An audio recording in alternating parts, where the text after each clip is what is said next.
guys. He vanished I'm gonna without go and warning drive. and was never heard from again, So placing him at the center of one of the greatest there I go. mysteries involving time travel. Last Not one was long so after his shit. I disappearance, couldn't bother one of make the that radio show's stay on. listeners called in to share an odd tale they had come upon. According to the listener, police discovered a deceased man on a California beach in the 1930s. The man had been crushed to death inside an odd metal tube, and a strange object that resembled a cell phone had been discovered next to his corpse. But Mike seemed to reappear online in 2022, refuting wild rumors that he had died after traveling to the 1930s. Furthermore, there were reports that he had been... At Firehouse Subs, we're introducing new favorites for you to try, like the pastrami Reuben sub, made with pastrami. Been interviewed for a third time in 2015 by his local radio station. In February of that year, Mike appeared to post to a blog about paranormal activity using the username Railmadman Markham. The user had been registered with the website since 2015. He wrote, "Rumors are a-blazing that I am dead, not well, and had time traveled to 1930-something where I died on a beach in a tube. Whoever posted those pictures of a redhead is also not me. It was some school kid with my name that someone long ago attributed to me. Whatever was found in the 1930s was not me, and I've read that it was debunked, but can't find the article." In response to a question about his future intentions for a time machine, he said, "Yes, but it is stalled at the moment, until I can get some inverters. I have some 24-volt panels in my bus for a project. They got a little ratty from sitting outside for a bit." While his followers have urged him to provide proof that he is the actual Mike Madman, he has not yet provided any. As such, it is still a mystery whether Mike still exists. Some have speculated that Mike just changed his name and chose to live a low-key life away from the spotlight, while others believe his time machine experiment was actually successful. While many physicists do not believe that time travel is possible, in theoretical physics, several hypotheses and theories suggest that traveling through time might be achievable, although with some major challenges. Let's take a look at a prominent theory that supports the possibility of time travel. Time suddenly slowed down. According to Einstein's theory of general relativity, time is fundamentally linked to space in what is called space-time. When particularly massive objects get near gravitational fields, they can cause time dilation, which is the slowing down of time. This phenomenon has been demonstrated by experiments involving atomic clocks in fast-moving planes or strong gravitational fields. To travel into the past, certain exotic solutions such as closed time-like curves, or CTCs, have been proposed. CTCs are hypothetical space-time loops that permit objects or people to theoretically travel to the past and return to the same place and time they started. Certain solutions to the general relativity equation, such as the Gödel metric, suggest the possibility of rotating worlds that could support CTCs. However, CTCs, as a solution, are not without problems. CTCs give way to paradoxes, such as the well-known grandfather paradox, in which an individual prevents their own existence or creates illogical conclusions. Solving such paradoxes requires careful examination of space-time consistency and causality. Some physicists at MIT have created theories suggesting the use of quantum teleportation and post-selecting what a time traveler could and could not do as a way to avoid the grandfather paradox, but it is still very theoretical. Quantum mechanics also presents another level of difficulty for time travel. A fundamental concept in quantum physics, the uncertainty principle, also known as Heisenberg's indeterminacy principle, suggests that there are innate limitations to the accuracy with which some pairs of properties, such as position and momentum, may be simultaneously known or measured. However, certain interpretations of quantum mechanics suggest that there are alternate timelines or parallel universes where every potential outcome of a quantum event takes place. There are more scientific hypotheses than ever that lend credence to the possibility of other universes existing in parallel to our own. Still, among the most controversial scientific theories is the multiverse theory. the size of the cosmos in which we live is incredible. Galaxies, with billions or trillions of stars within, whirl around in space in hundreds of billions, if not trillions. According to some scientists examining models of the universe may be 7 billion light-years big in circumference. However, certain scientific theories have investigated, and in some cases validated, the idea that there are worlds outside, parallel to or remote from our own that mirror our own, going beyond what is visible to us in the physical time we live in. Arguments about multiverses and parallel universes are frequently discussed with other important scientific theories like string theory and the Big Bang theory. It is, however, important to note that these concepts do not support the idea of traveling between these different worlds, as that is largely seen as an impossibility.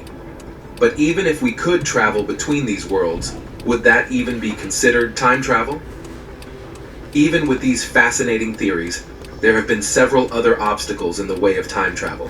For example, the energy requirements for time travel pose significant challenges because current technology is not at the necessary level, particularly for traveling through CTCs and exotic matter. While time travel to the past requires the use of wormholes, time travel to the future would require traveling at the speed of light. The reason both kinds of time travel are so challenging to achieve is we have not advanced to the point in technology where we can make objects go faster than light, nor do we have working wormhole machines lying around somewhere. Okay. The same is true for the energy. Here in New Zealand, the sun is shining, but it doesn't just brighten your mood. It helps you squeeze more out of every day. Almost hit that person. More trails to traverse. Required. The majority of time travel theories put forth the need for negative mass or negative energy, neither of which can be found in the universe we exist in. Furthermore, although some physicists have theorized a time machine free of negative matter, that machine also needed more energy than the universe could hold. There is also the problem of dark energy and dark matter. The existence and stability of these dark matters are called into question by their theoretical requirement. Furthermore, the idea of quantum gravity is largely theoretical due to an absence of supporting data and our very limited understanding. When it comes to time travel, we are constantly dealing with concepts and energy that we cannot even understand, not to mention use. Time traveling ideas are far more complex than we currently understand. As such, time travel, even as a scientific consideration, is more or less speculative than practical. There is simply more to time travel than just hopping in a time machine and punching in the destination's date. Despite the lack of undeniable scientific proof that time travel is possible, there have been notable stories where people claimed to have accidentally traveled to a time different from theirs. Like in the mysterious case of Sir Victor Goddard, who accidentally traveled to the future. Shut up, man. Can you wait? Hold Sir on. Victor Goddard. Air Marshal Sir Robert Victor I'm going. accidentally traveled 4 years into the future. While still serving as a wing commander in 1935, Sir Goddard was given the task of examining an abandoned airbase in Drem, Scotland, which was close to Edinburgh. I can't take that one. Sir Goddard observed this base while flying above it and saw that it was in disrepair and that cattle were grazing on wild grass growing through the cracks of the tarmac. It was clear to him that the airbase was completely deserted and in a terrible condition from neglect. While flying his biplane later on, Sir Goddard encountered a strange storm. Strong winds and storm clouds with a bizarre brownish-yellow hue overtook his aircraft. This made him lose control of his plane, and it began to spiral into a fall. However, he managed to gain control of the plane, and he flew out of the storm into brilliant sunlight. What had previously been a horrible stormy day suddenly turned into a still and beautiful bright day. And if that wasn't weird enough, he also observed that the airbase, which he had previously inspected, was now in excellent condition and was even in operation. He saw some mechanics in blue coveralls working on yellow planes parked on the runway. The strange thing was that the aircraft were different from those the Air Force had in 1935. Interestingly enough, Sir Goddard failed to even identify one of the planes. It was completely beyond his understanding how any renovation work could have been completed in such a short amount of time. Moreover, these mechanics were not even wearing the standard khaki uniforms that mechanics wore in 1935. It also didn't make sense that the planes were yellow because the Air Force painted all their planes in silver. Sir Goddard must have made every effort to explain away the unusual experience, but when he returned to Drem 4 years later, amid a European war, he was in for the shock of his life. At the airbase he had inspected 4 years ago, he saw exactly what he had seen 4 years earlier. He saw the same mechanics in blue coveralls working on the same yellow planes. He even found the plane he had not been able to recognize before, the Miles Magister. Many skeptics have said that Sir Goddard must have gotten confused. They believe he had simply landed somewhere else in 1935, not the abandoned airbase in Drem. But that does not explain away the many details of his incredible story. The Miles Magister, for example, had its first flight in 1937, 2 years after Sir Goddard had seen it on the runway in Drem. The colors of the mechanic uniforms and the planes were not in use until years later. The strange storm that suddenly went away and revealed a bright, sunny day. All these points to a supernatural experience that cannot simply be explained away. Sir Goddard was not the only person to have claimed to accidentally travel in time. Another instance happened when 3 people claimed to have seen a time traveler from the past. Time traveler on Highway 167 spotted. In 1988, Strange Magazine 2 published an article by Ken Moe titled Time Traveler. According to the short narrative, on October 20th, 1969, a man whom the writer called LC and his business partner Charlie was driving along Highway 167 towards the oil center city of Lafayette, Louisiana. They were driving in from Abbeville, Louisiana, where they had had lunch. The time was 1:30 p.m., and it was a beautiful day with a clear blue sky and a cool 60 degrees. As such, they had the windows down and were in cruising mode. As they were driving down the free highway, they noticed a slowly approaching vehicle.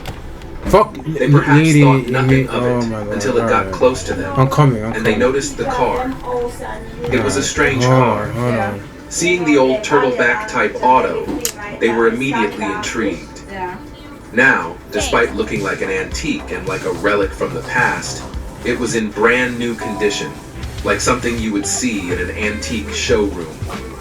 Being very curious about this car, LC and his business partner took a good look at it as they got near. I like to hear this. They noticed it had a distinct looking large orange license plate with the year 1940.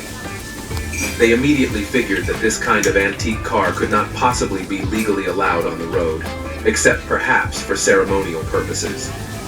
LC decided to take a good look at the driver of this vehicle, and was surprised to see that she was a young lady in a really strange attire. She had on a vintage 1940.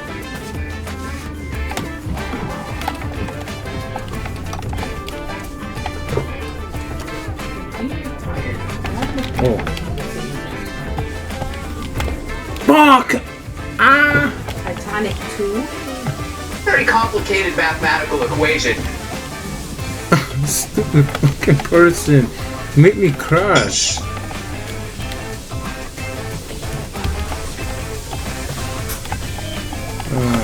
Holy fucking hell.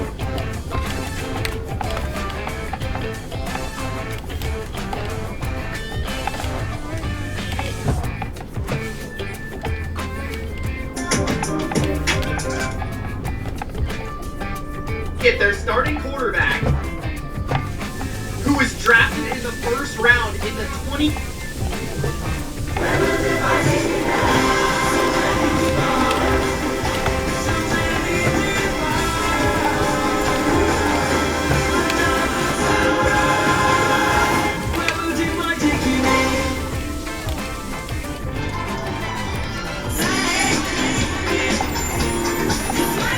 This Sunday through Tuesday, get 50% off everything. Online only at oldnavy.ca.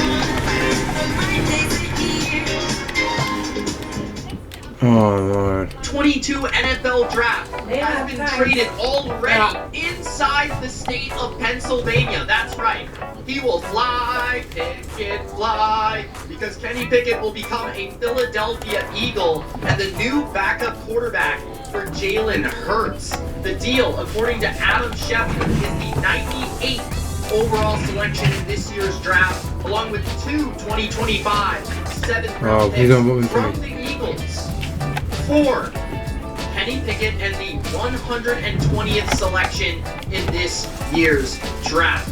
This is crazy. So apparently, Kenny Pickett was okay with competing for the quarterback job in Pittsburgh until he wasn't. That's at least what's being reported right now, and with time, we'll probably find out the real story here. But Kenny Pickett to the Eagles just basically tells us that the Pittsburgh Steelers are all the way unlimited. That's what it tells us. It tells us that Russell Wilson is going to be the quarterback of the Pittsburgh Steelers. It tells us, let's ride, baby. And it feels like that has been the case all offseason, all free agency, with guys like Patrick Queen, with Russell Wilson, and just the vibes of the building in Pittsburgh being all in on Russ. And if Russ plays well, this team could be scary for the Steelers, which is exactly what Patrick Queen said. I'm just quoting him here. So, Kenny Pickett is now going to be a back. Kenny Pickett is now going to have a chance to learn in Philadelphia from an offensive coach. And hopefully, Kellen Moore can tutor him up, and hopefully he can become a pretty interesting prospect down the line for the Eagles. Because this guy is still extremely young. You know, looking at his career, he's only played 2 years in the NFL. He's 25 years old, which I guess is a little bit older for a guy that's entering his 3rd year in the NFL. But 6'3", 220. He was a first-round pick. He was the top quarterback drafted in 2022 in an absolute abysmal class that only really ended up giving us Brock Purdy, I think. And that's about it. And he was literally the last. Wait, I'm in the wrong road. So that draft was just a complete win for quarterbacks. But I'll spell in this next time this connected. He's 7-5 in both seasons as a. Sorry, my fault. And he has never thrown. Oh God, I'm not gonna get much money. I should have turned in an NFL season, and he is 7-5 both seasons. He is 14-10. As a starter in his career. 63% as a rookie, 62% as a second-year player. He had 2,400 yards and 2,070 yards. So, I mean, there's a lot of regression in his stats outside of passer rating, where he went up 5 points in his passer rating. He went up a little bit on yards per completion. He went up a tad on yards per attempt. But his interceptions did drop in year 2 from 9 to 4, which definitely helped him win some games. He did, provide some clutch fourth-quarter comebacks and game-winning drives. In his first season, 4 game-winning drives. In his second season, 3 game-winning drives. He was 6th in Offensive Rookie of the Year voting in his first season, mostly due to team success, in my opinion. But Kenny Pickett is a guy that I kind of liked coming out of the draft. Like, I was like, yeah, if you're going to pick a guy in the first round, he feels like the safest guy to pick. But a lot of times we're trying to make that case. Oh! Jesus, it's not my fault! You crashed into me! Oh my God, I'm gonna have to go the other way. NFL quarterback for other reasons, but Pickett was kind of the safest prospect in that class. And they messed up my goddamn career. It is what it is. I mean, they didn't really lose anything by picking him. It was just a missed draft pick, and they got a starting quarterback out of it for 2 seasons. But I mean, he never really worked out. And I think when you watch him play, part of it is the fact that he's a gamer. Like, he's got a good attitude towards playing the position. He feels like a guy that has a presence, has charisma at the position as a leader and as a player. But it also feels like stop. Kenny Pickett is somebody that also has has tools, but not necessarily the tools that you need to be an elite player. Right? You watch him play and yeah, he's fairly accurate. Yeah, he's got a decent arm, but not a great arm. Yeah, he can scramble, but he's not Lamar Jackson. Yeah, he's got good size, but I mean, he doesn't look like Cam Newton. So like, there's a lot of things about him where it's like in the middle. So it feels like he looks like a starting quarterback, but to me, there were some funky things with his release. Every time I'd watch him, his inaccuracies, especially on like easy throws, is glaring. Like just, I've never seen a quarterback miss so many easy underneath crossing routes in my life. I've never seen so many players just throw the ball like 4 yards in front of a player, or like throw the ball at the dirt so many times. So, the Pittsburgh Steelers are going to need to transition to Russell Wilson, and I've already discussed how I love that addition. It's $1.2 million. It's, you know, a lot of upside and very little risk with Russell Wilson, and it feels like he has already taken that team, and it's his team. And that's what happens when you sign a Russell Wilson. Like, I've experienced that with my team, with Cam Newton. It's like, when he is signed to that team, he is the team. It takes on his personality. He is the leader. Everyone gravitates towards that guy. When you're a Hall of Fame player, when you're an MVP candidate, when you're one of those players that at least had a reputation at one point in time as being elite, as being a winner, as being a champion, that type of bravado, that type of like impact, you're going to have a lot of players follow you. And with Kenny Pickett, I'm sure he was uncomfortable with that, but also at the same time, if these reports are true about competition, I kind of look at that and I say, bro, like, you're not willing to compete for your job? Like, what's this about? Now, maybe he feels like he's been treated unfairly. I'm not sure what's going on behind the scenes. Maybe he felt like the offense was never kind of crafted or built for him, and maybe he'll have a better opportunity to succeed elsewhere, a lot like Mac Jones being traded from New England to Jacksonville. And those two guys kind of have corresponding, you know, traits in terms of what I thought they brought to the NFL in terms of anticipation, in terms of accuracy. I thought Mac was a much better prospect, but I think that Kenny brought, you know, some of the things on the tape was his touch on the football, was his creativity, was his, you know, ability to extend plays, but that not being the main function of his game. And I think he's just been a little bit too reckless, God too damn, this sucks, and just not talented enough. Like, that's flat out what I feel. Like, he's kind of a finished product at this point. You know, when we saw him come out of college, and it felt like he never really got any better, and it was just the same guy that switched Pittsburgh schools, switched Pittsburgh teams, right? That's kind of what it felt like with Kenny Pickett, and he just never was able to improve. But part of it with Mac and part of it with Kenny, I feel like, different reasons, but also kind of similar, is that Mac kind of had a defensive coach, a legendary coach, a guy that the fan base was always going to back, and then, you know, Kenny was stuck with that offensive coordinator situation, so was Mac, right? So the offensive lines were both kind of bad. Oh my lord, come on! I can't stick there all day, man. And that's kind of been the case for both these guys. And now they're both getting fresh starts. They're very similar, and they were even drafted in similar ranges of the draft. I need to focus. 20th, I think Mac was drafted like 15th or something like that. So. What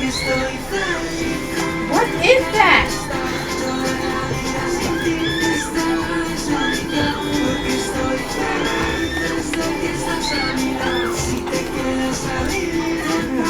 Just go out the car. Just go out the car. I have no idea what that is.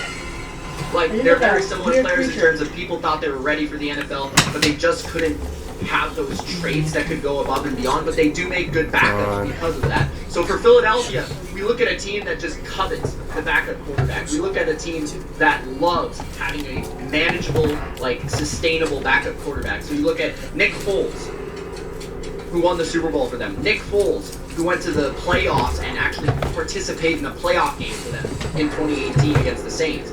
In 2019, Josh McCown was their backup quarterback. He ended up playing. What in God fucking this guy doing? Come on. Was the backup. They drafted him in the second round, right? And then he eventually became the starting quarterback. Gardner Minshew in 2021, one of the premier backup quarterbacks in the NFL for the past few years. Gardner Minshew in 2022 was the backup quarterback once again. Then they signed Marcus Mariota, who's a well-respected backup quarterback. Washington just paid him a nice, hefty contract to be a backup there. And then now Kenny Pickett. So they obviously value having that backup quarterback that has a little bit of experience starting, maybe a little bit of potential. Kenny Pickett is a little bit of a rare case in terms of being a younger guy. I guess Minshew is somewhat similar, where they're both similar in terms of they're not overly physically talented, but they have It's hey, Princess, it's not my goddamn fault. They're just missing something to be a franchise quarterback. I think that is kind of similar. I think Minshew, though, showed more flashes in Jacksonville than Pickett has shown with the Steelers. Like, honestly, Pickett has not been much better than, like, a bottom 5 quarterback in the league. I can't really say anything different than that. So, like, yeah, Pickett, he goes to the Eagles. Hopefully he can improve his standing in the NFL. Hopefully he can learn, and maybe he'll even get a chance. Jalen Hurts is a player that's going to run. Jalen Hurts is going to take contact. Jalen Hurts is going to get some nicks and some bruises. And last year it felt like, for whatever reason, Hurts was playing injured, and he would never come out of the game, and the Eagles never really decided to turn to Marcus Mariota, and maybe if that were to happen again, because it clearly impacted Jalen Hurts down the stretch. He was not the same player as he was in 2022 or that he was at the beginning of the year, right? In terms of running, in terms of just overall play. And some of that was team-oriented, scheme-oriented, but some of that is also, like, possibly injury-oriented. So, something to think about when it comes to I'm not going to get much money out of it. I would not consider this a competition thing. I don't think Kenny Pickett is anywhere near competing for a job at the level of Jalen Hurts, especially after the contract that the Eagles gave him not long ago. So, like, this is a compelling move. I think the Steelers are able to replenish some draft capital from that first-round pick and roll with their new guy in Mr. Russell Wilson. So, yeah, let me know what you guys think in the comment section below. It's Mitch. Thanks so much for watching. Gronk, spike the like button, baby, and we'll see you in the next video. Peace. Oh, crap.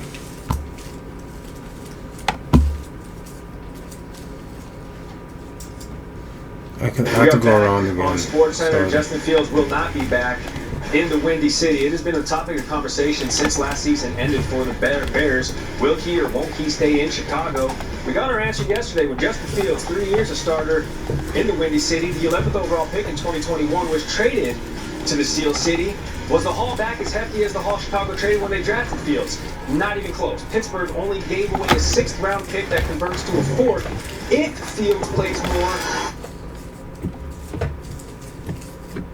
Okay, so I'm gonna try to be fair in this video here.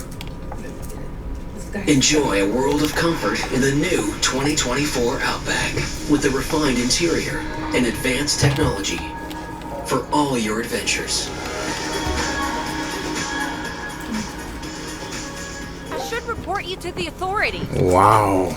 Fuck you. Get out my car. Which has lots of skincare You suck. Like, get out my car. Restore the skin barrier. I'm trying my best here. The skin to soothe dryness. What? You want to get out my car?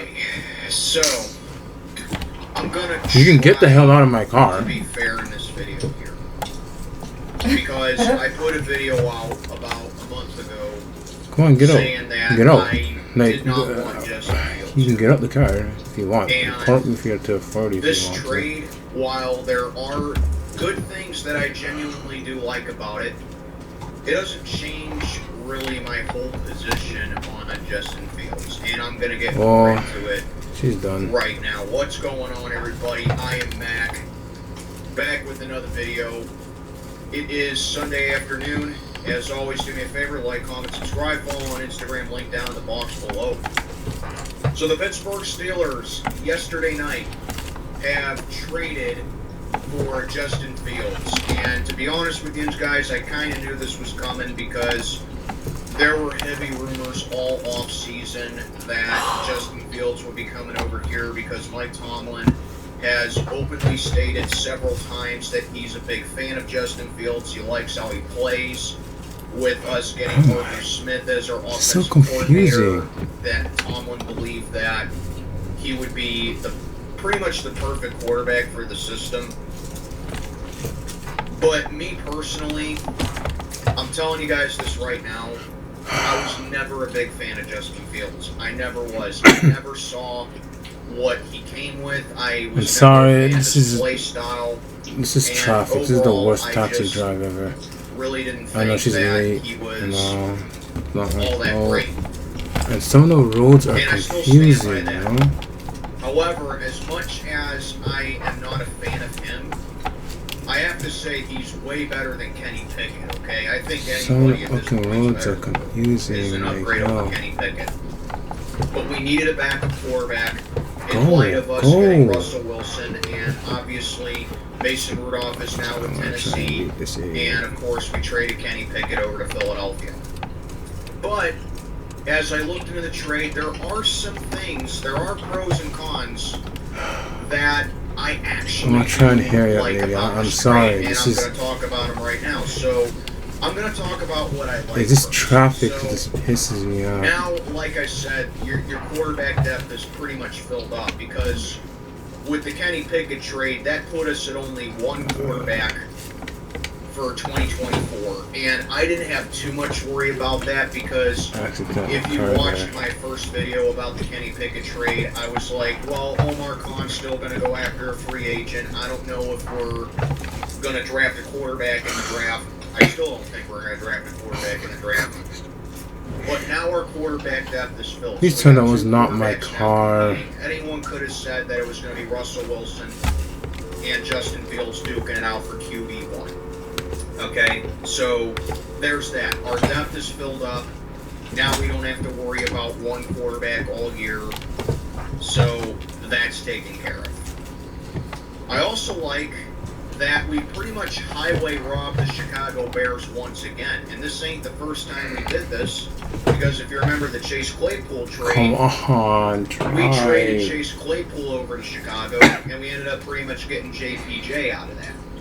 Now, we trade for Justin Fields, and all it cost us was a 6th-round conditional pick, which is really good, and it depends on if Justin Fields plays for 50% of the time, I believe. Maybe a little bit more, but I've heard at least 50%. And it becomes a 4th-round pick if that's the case. So I really like it. It's a really good bargain right there for a 6th-round conditional pick. And it becomes really low risk for us because let's say Justin Fields wins the starting job over Russell Wilson. And, you know, my comments on what I think about Justin Fields comes to fruition, and he's just not the guy. It's low risk because really all it cost us is a day 3 draft pick. Nothing too big to lose. And even then, Justin Fields can learn under Russell Wilson. He can elevate his game a little bit. I think, yeah, part of the problem was that the front office in Chicago was very inept. DJ Moore didn't really help him out all that much because they thought that he was a prolific runner. And obviously in Chicago, you know, at least last season, they were having him pass more because of the DJ Moore trade. But I like here that he can learn under Russell Wilson because he has more of a variety now with weaponry, and he has a good, you know, run game to complement it as well. And he has started a fair amount of games for the Bears. He started 38 out of 51 possible games for the Chicago Bears. Now, remember, keep in mind the Bears drafted him in 2021. So out of 51 games possible, he started in 38 of them. And that's around 74%. So right there, that tells me that, hey, Justin Fields can play at least 50 games if he started at least 74% of the time with the Chicago Bears. So that trade is actually looking really good for us right now for what we offered for him. So that's good. And like I said, I think Justin Fields, we can use his legs creatively, kind of like what we did with Cordell Stewart. This is kind of like what he reminds me of. He's kind of reminds me a little bit of Cordell Stewart a little bit. We can use his legs creatively. We can use him innovatively in this system because we know that's what Arthur Smith likes to run. Like I said, Chicago, they tried to make him run a Fuck, little bit hurry less up, man. the DJ Moore trade. What are you doing? Really bad they gutted their entire defense pretty much with Roquan Smith, excuse me, kind of being the final nail in the coffin with that. But now he's entering the Steelers, where he has a way better defense than the Chicago Bears do. You know, especially with the way that we revamped it. Yeah, fine, get out of here. He's got TJ Watt, he has Alex Highsmith, he has now Patrick Queen, he has JPJ, he has Minka Fitzpatrick, he has Deshaun Elliott now, he has a lot, you know, he has Keanu Benton, he will probably have Cam Hayward for at least a year. You get it, though. I mean, now he has Montrevious Adams, so, like, you get it. He has a lot to work with here, and he has a defense that can keep him in games. So that's what I like about this trade. But This now is the here's one what I I can don't take. like about it. There are some things that are concerning to me, and stuff that are saying that, well, I don't know how I fully feel about this, because I'm very gray area with this trade. To me, it seems like Justin Fields had to be borderline perfect with the Chicago Bears. He had to be excellent with them, pretty much. And down the final phases, the Bears did have a good run to close out the season, where he was completing 60% of his passes, but he threw just 4 touchdowns and 3 interceptions. And like I said, he has a touchdown to interception ratio of 4-3. I hope this one I get to dry It's better. pretty mediocre to me right there. So if he does end up beating Russell Wilson for the job, you're looking at a guy who is going to... This is a bad taxi. To me, a bad taxi it day. seems like he turns the ball over a lot. But then again, people can chop that down to the Bears' incompetence. People can chop that down to, well, he had Matt Nagy as his head coach, and he's getting a better coach than Mike Tomlin. Whatever, but you gotta know. You gotta put some blame on the quarterback sometimes.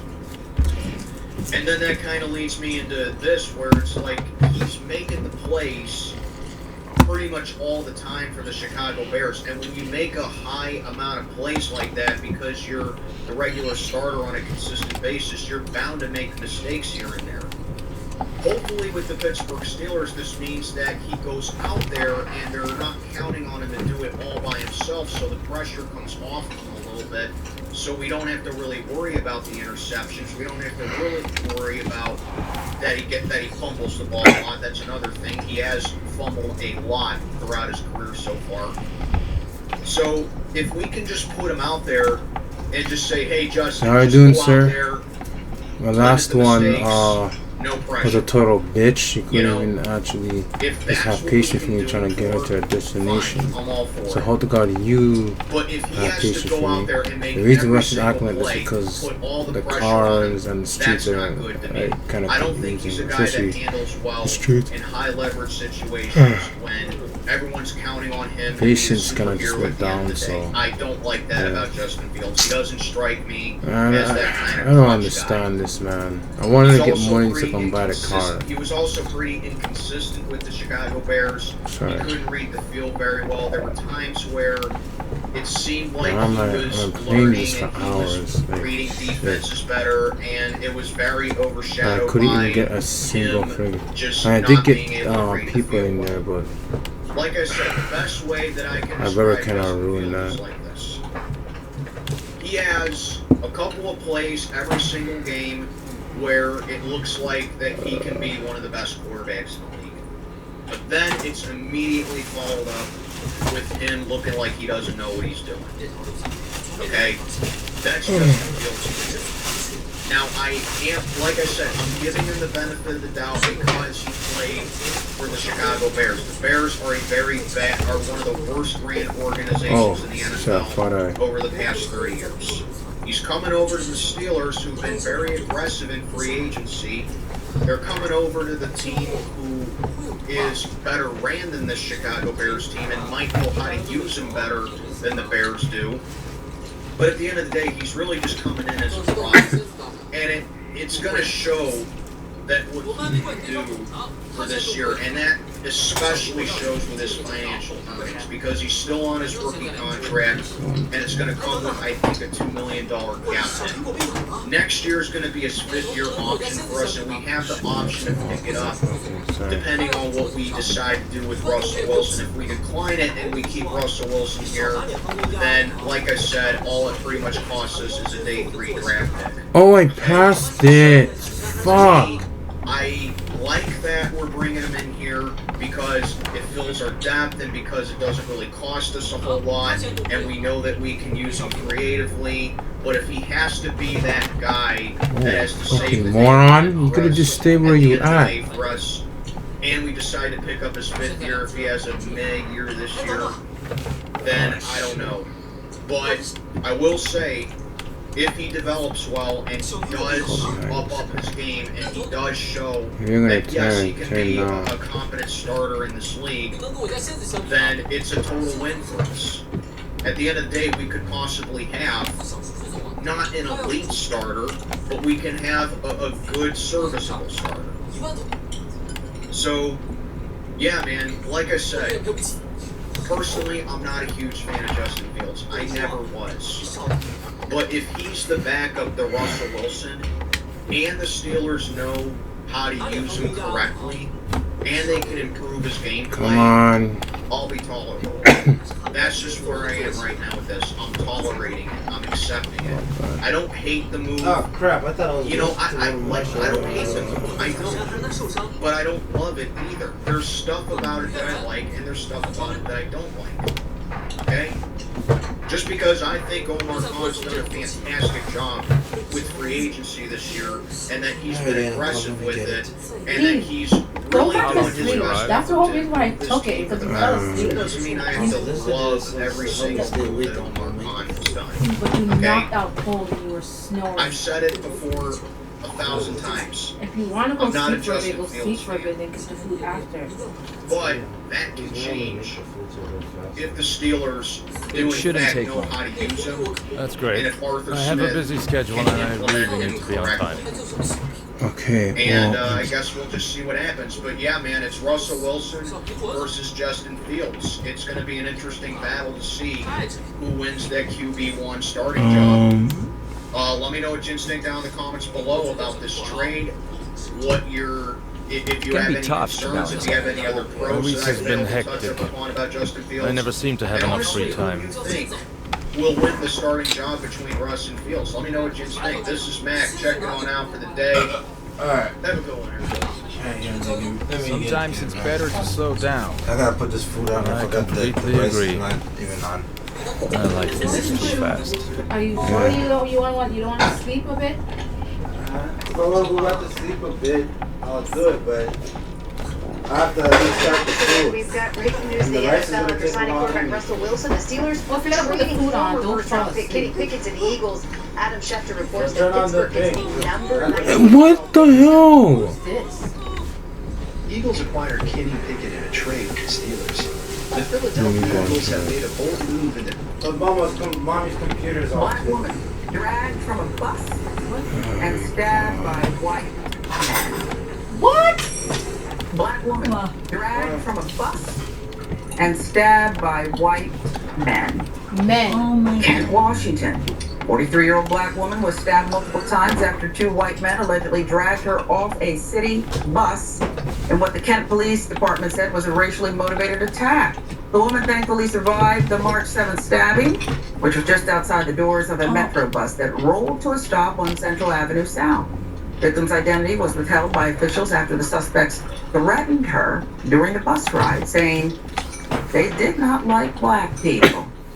Oh my, you don't see that as a hate crime and charge them for murder? In Kent, it shows the general area where a 43-year-old woman was stabbed. The attack took place in Black people should do the same thing. Stab them up and say we don't like white people. Provided video evidence of the unprovoked attack. With no way to protect herself, the woman turned to the bus driver for help, urging him to call the police. Moments later, 2 white men quickly elbowed past the other passengers and caught up with the woman at the front of the bus before one of the men grabbed her by the arm and pulled her off at the next stop. Once outside, one of the men punched the woman several times before a pocket knife was used to stab her repeatedly, according to police. And Black Star with the details. Authorities arrived on scene within minutes, but the suspects got away briefly. The woman, a Kent resident, avoided life-threatening injuries because she had on a thick coat, which apparently protected her during the vicious assault. She was treated at the hospital for minor injuries and released. Now, investigators. That just means she had a thick coat. So, but they're supposed to be determined that the picture. second suspect did not participate in the stabbing or the beating of the woman, but he was charged with obstruction after he allegedly tried to interfere in the arrest of his partner, who was discovered hiding under a car along a residential street in Kent with a cow placed in handcuffs. He remains in the King County Jail while facing second-degree assault and hate crime charges. Bail set $250,000. I didn't Second know what that suspect is. being held at the Kent City Corrections Facility. Neither suspect has been named by authorities, who identified the men as a 22-year-old from Maple Valley, Washington, and a 22-year-old from Auburn, Washington. Now, I don't know why bail set at all. And we need the names now because anybody who would do something so egregious perhaps has done it before. Yeah. The public Yeah. needs to know about this. Yeah. In case there's other things that surely need to be Yeah, and investigated. they try to tempt, they don't charge them for tempting murder. Put them on bail. Police Chief Rafael Padilla said, "I'm infuriated by the blatant, hateful, racially motivated attack on the victim. I want to say this in the strongest way that I can. Hate crimes will not be tolerated. If you commit a hate crime in our city, KPD will be relentless in our pursuit of bringing you to justice." Bravo. Dylan. Yeah. In early March, sure Mary Washington needs state a lawmakers approved a new emergency Huh? hotline to assist people who have been targeted by hate crimes and bias incidents, which is expected to be fully operational by 2027. Let's speed that up. Under Washington law, a hate crime occurs Oh, I when an should've- individual deliberately inflicts harm or damage on another person Correct, because of yeah. their race, color, religion, That's broken. ancestry, national origin, gender, sexual orientation, gender expression, or identity or disability. Now, the state established the hate crimes as a category in 2019, while the law also covers hate-related threats that cause victims to fear for their safety. These crimes are considered felonies punishable by up to 5 years in prison. Washington police reported 590 hate crimes to the FBI. That was in 2022, compared to 651 in 2021, 462 in 2020.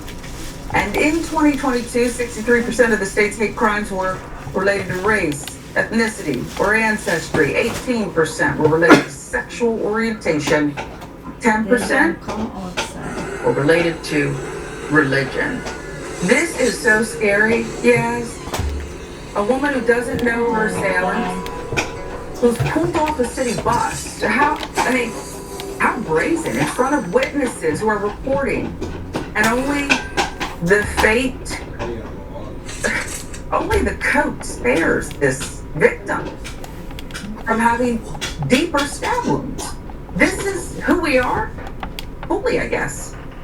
Yeah, this kind of makes me think. So I was born in the late 80s in a very multi-ethnic town. So I went to school with a lot of black students, Puerto Ricans, white people, whoever. So this was after the civil rights movement, obviously, but the 90s weren't without their race-related violence, as I'm sure you know. I was just too young at the time to know what was going on. But I remember learning about the civil rights movement in elementary school. And again, maybe like a third of my classmates were black. And my mind was completely blown at the way black people were treated just a few decades earlier. But there was this feeling of, well, I'm glad things are better now, and I'm glad we've learned, and I'm glad things will only go up from here. And even though I'm like grown-ish now, I still find it very heartbreaking that we as a culture are apparently backsliding into deeper divisions, but more so because it makes you wonder if things ever were better or if we were just better at hiding it. Yeah. I don't want to make this all about Trump, but you have to admit that during the Trump years, he definitely said things and emboldened people to bring out a lot of their prejudices that were apparently laying low for a long time.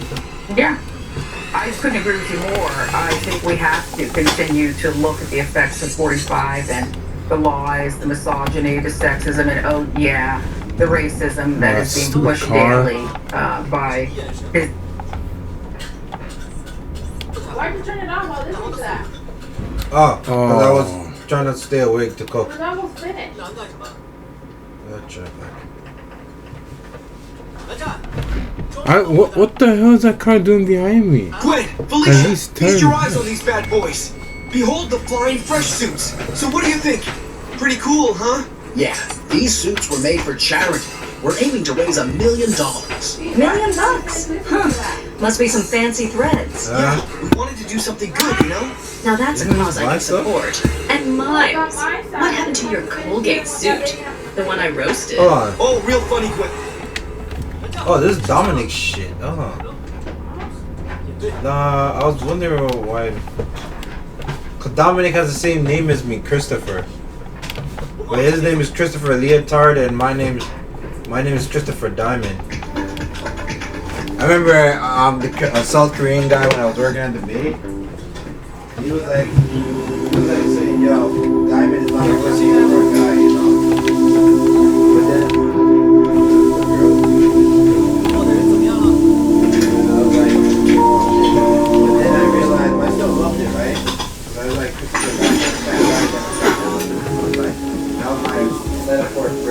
Hi, in this video, I will tell you about 15 great pixel art open world games. The first one is Nova Lands. It is a role-playing game with elements of strategy and pixel graphics, where we will be building a new home on a distant planet using various resources such as wood, stones, minerals, and more. There is the ability to unlock various buildings and then gain new abilities for automation. To improve conditions, you also need to travel through a world consisting of different islands, fight monsters and bosses.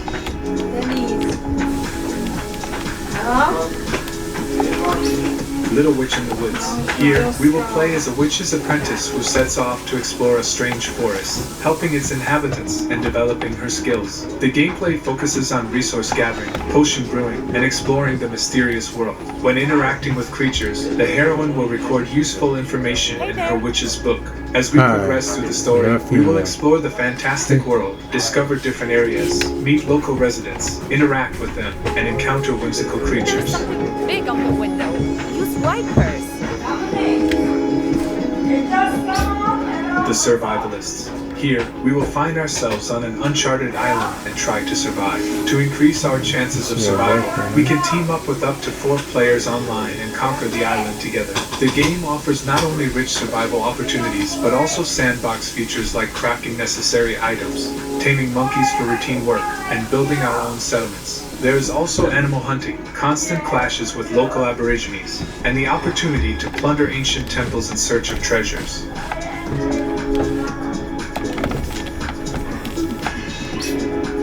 Atomic Crops. This game challenges us to take care of a farm in a post-apocalyptic world with roguelike elements, where both a hoe for tilling the soil and a gun for defense against mutants are equally valuable.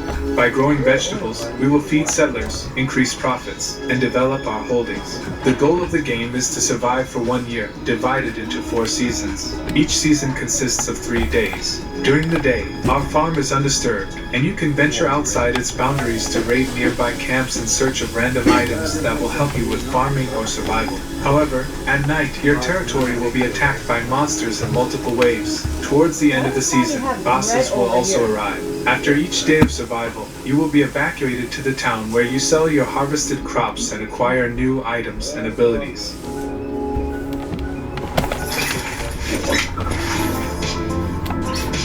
Westeredo Double Barrel. A western with pixel graphics, a non-linear storyline, and an open world. It features multiple playable characters, a variety of weapons to choose from, a lot of humor, various Easter eggs, and references. It even has an engaging plot that connects a chain of diverse quests, from detective investigations to intense shootouts with outlaws and Native Americans. While it may not be Red Dead Redemption, it's an honest pixel art side-scroller set in an open world about the Wild West.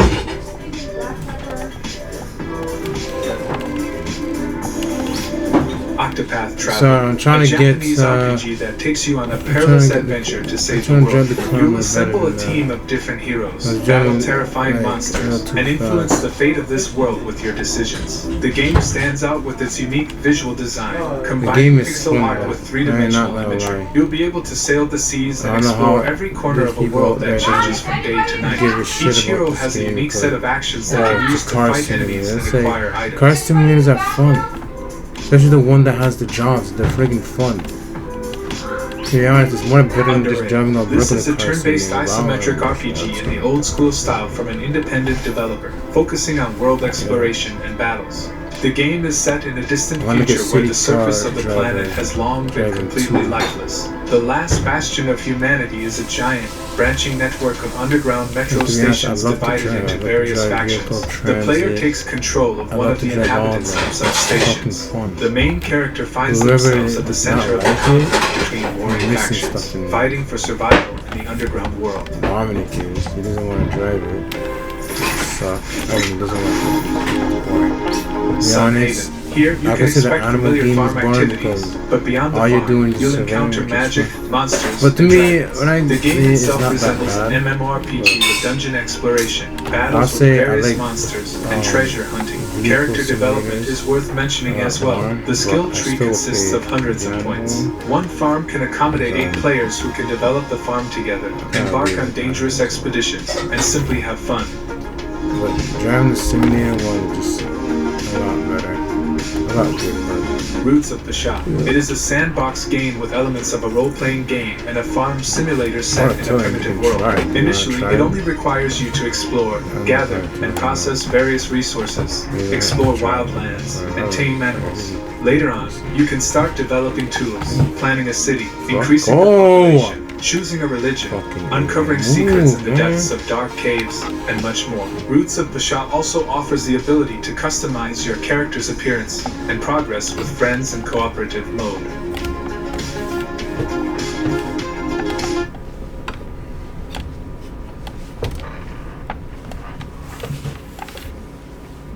Roots of Pasha also offers the ability to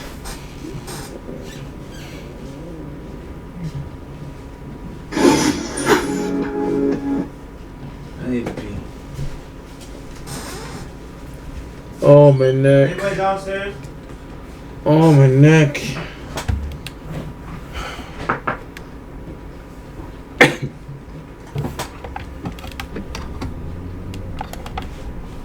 I'm gonna beat this dummy.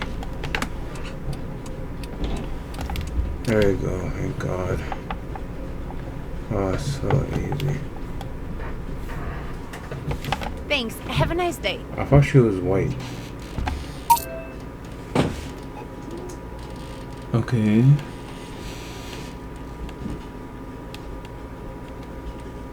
What? Fuck. Okay, I'm gonna get like at least 700. 700. I'm gonna get that.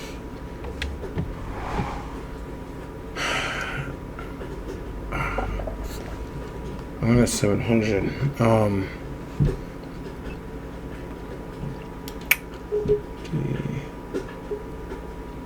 Fuck, I'm gonna get another one. Hold on, guys. Let me just rest my neck for a bit. Oh.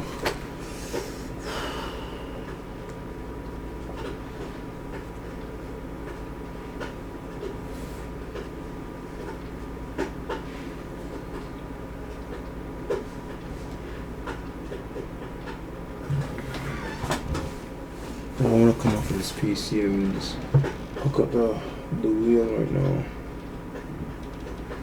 I want to get at least 700 so that way I can pay off with that car.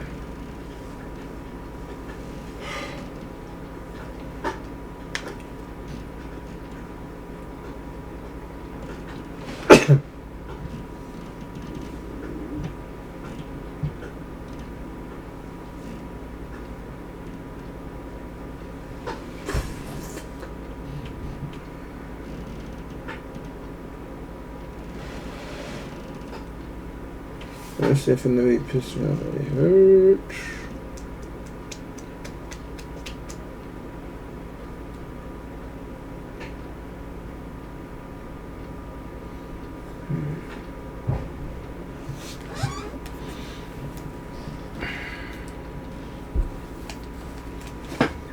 Alright. Okay, I'm gonna start turning on the lights. Alright.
Wait!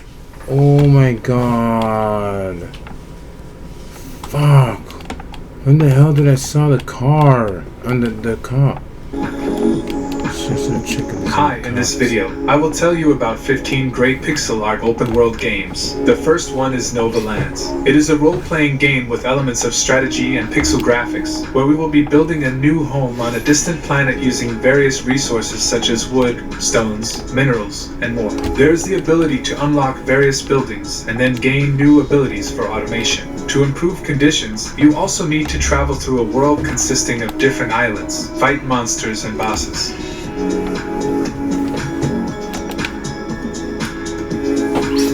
Little Witch in the Woods. Here, we will play as a witch's apprentice who sets off to explore a strange forest, helping it. Yeah, this is the one I was looking for.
Did I miss something?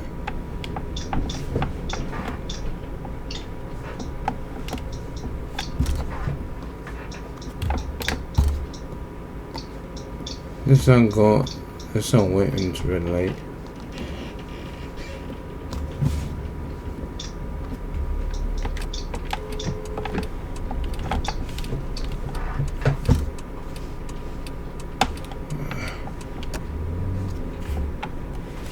Oh, come on.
Oh.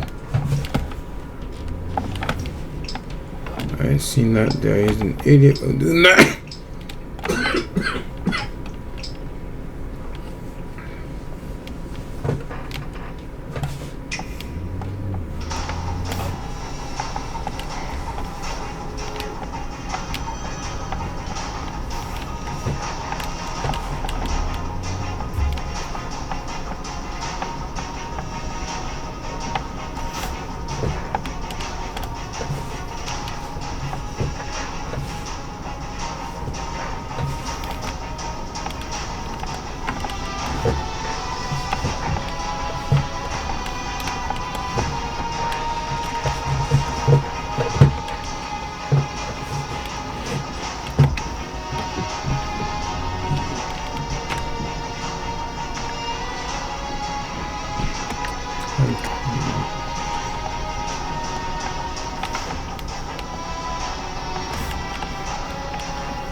Oh shit.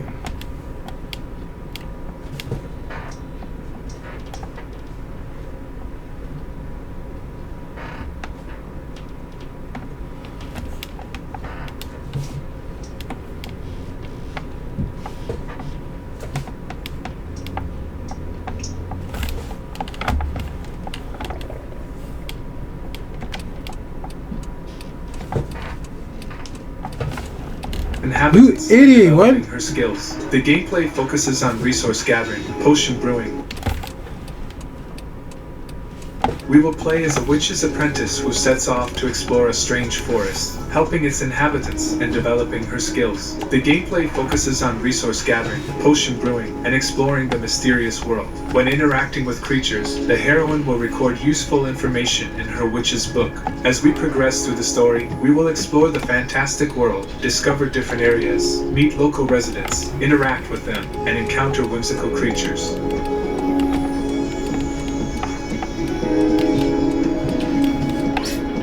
The Survivalists. Here, we will find ourselves on an uncharted island and try to survive. To increase our chances of survival, we can team up with up to 4 players online and conquer the island together. The game offers not only rich survival opportunities, but also sandbox features like crafting necessary items, taming monkeys for routine work, and building our own settlements. There is also animal hunting, constant clashes with local aborigines, and the opportunity to plunder ancient temples in search of treasures.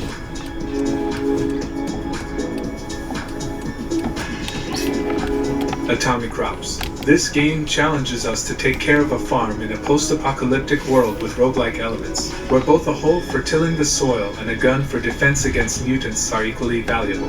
By growing vegetables, we will feed settlers, increase profits, and develop our holdings. The goal of the game is to survive for 1 year, divided into 4 seasons. Each season consists of 3 days. During the day, our farm is undisturbed, and you can venture outside its boundaries to raid nearby camps in search of random items that will help you with farming or survival. However, at night, your territory will be attacked by monsters in multiple waves. Towards the end of the season, bosses will also arrive. After each day of survival, you will be evacuated to the town where you sell your harvested crops and acquire new items and abilities.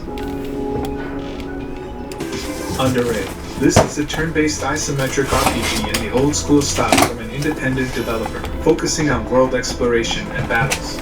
The game is set in a distant future where the surface of the planet has long been completely lifeless. The last bastion of humanity is a giant, branching network of underground metro stations divided into various factions. The player takes control of one of the inhabitants of such stations. The main character finds themselves at the center of the conflict between warring factions, fighting for survival in the underground world. Oh shit. I thought Sunday. Here, you can expect familiar farm activities, but beyond the farm, you'll encounter magic, monsters, and dragons. The game itself resembles an MMORPG with dungeon exploration, battles with various monsters, and treasure hunting. Character development is worth mentioning as well. The skill tree consists of hundreds of points. One farm can accommodate 8 players who can develop the farm together, embark on dangerous expeditions, and simply have fun.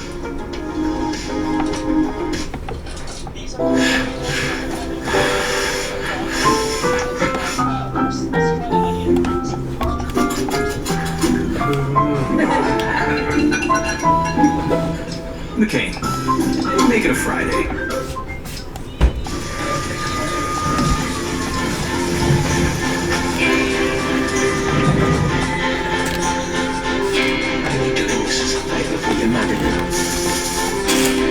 Good afternoon. When is he gonna get serious about his future?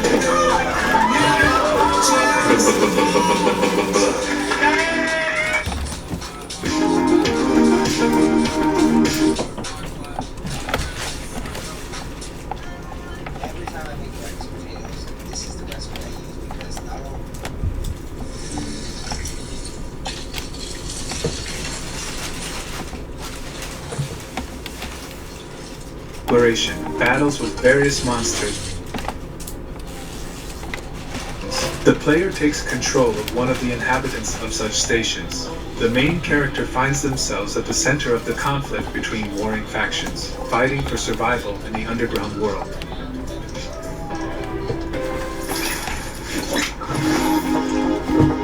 Sun Haven. Here, you can expect familiar farm activities, but beyond the farm, you'll encounter magic, monsters, and dragons. The game itself resembles an MMORPG with dungeon exploration.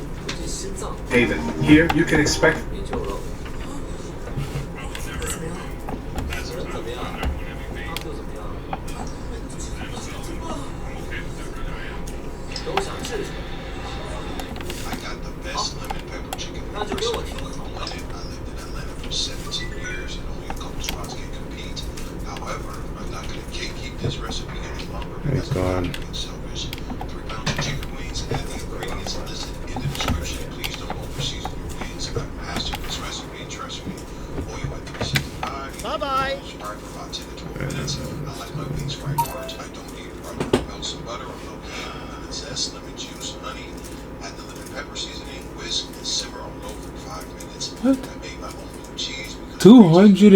Welcome to a complete IT professional course. This course is designed for people who would like to start an IT career. But this course is not just created today. I mean, it took us a long time to create this whole course. So what we have decided, we have actually compiled the whole course in just one YouTube video. Now, if you think about it, where is this course coming from? If you go to JobSkillShare and then go to Learning Path, we already have this course available in more of a complete LMS learning management system style process. So you're going to come over here and you're going to click on self-paced program, and now the compilation is basically kind of multiple courses are combined together. So we took some of the important videos from IT Fundamental, and then we took some of the important videos from Help Desk Support, Technical Skills. Then after that we went through to more of the ticketing system, Active Directory, troubleshooting, remote. Building a house or growing vegetables. Masaru is doing the same thing he did in Japan, but the only difference is that he is doing it in another world. Masaru is an ordinary middle-aged guy who does construction work in convenience stores and home centers. He mutters that he is finally done stocking everything. A man approaches him and gives him the list of today's job. Irritated, he says that he was always wondering about this, and asks if this is a part of his job. The guy claims that it is a rural home center guy's job. Home center is a retail store that sells everyday goods and household hardware. He thinks that is how it should be. The store is different if it is in the countryside. When products arrive, the customers request they have to deliver them, and they will also do any job that is requested. Heavy machinery repairs, garden management, they will do anything. Construction surveying and so on. Thanks to that, they are open every day of the year. He looks at the grateful faces of the people he has helped. He knows that he might be being exploited, but he thinks that it is not all that bad, until today. He bids the guy goodbye as he carries his luggage. He grasps that staying up all night is taking a toll on him. He knows that he is old, but his body is middle-aged and getting fat. On his way, his vision suddenly starts to go white and gets blurry. His steps falter as he starts to collapse. All of a sudden, a light is shot at him from above. He wonders where he is and notices that there is nothing but white. He feels give gloves are loose as well and the rest of his garments start to fall. He frantically grabs his pants and wonders what is going on as his body is not this thick. A voice congratulates him on being selected. A woman like an angel gently falls from the sky with feathers surrounding her. She introduces herself as the goddess Victinius. She states that Alstacia is a sword and magic fantasy world, and there are a variety of magical beasts and creatures that live there. She announces that it has been decided to reincarnate him there. He wakes up to a girl with bunny ears, trying to wake him up. He unconsciously reaches for them and feels that they are real and warm and fluffy. The girl freaks out and asks him what he is doing.